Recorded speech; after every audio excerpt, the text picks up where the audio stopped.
Assalamualaikum mga pagar.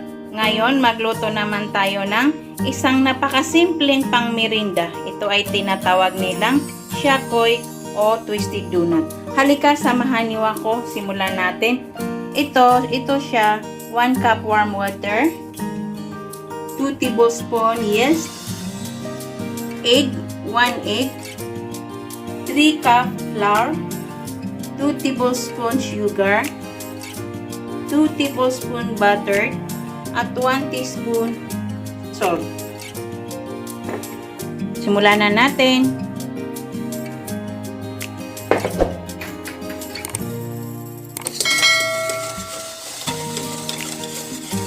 Ito, ipares muna natin ng 5 minutes.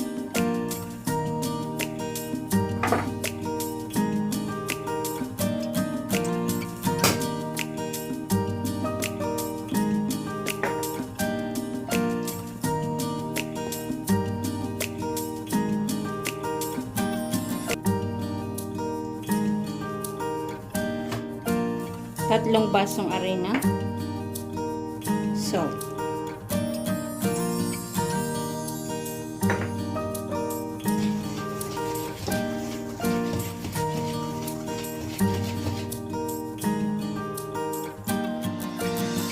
Sugar.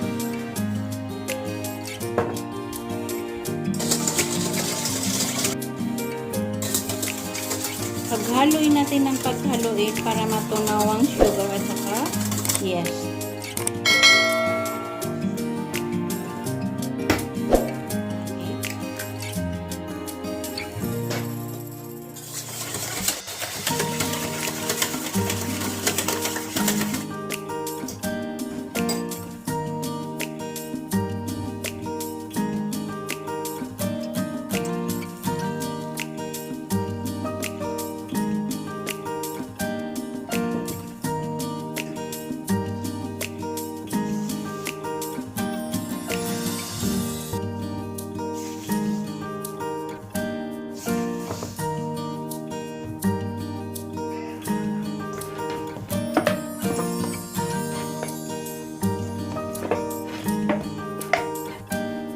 Pares natin ng 20 minutes.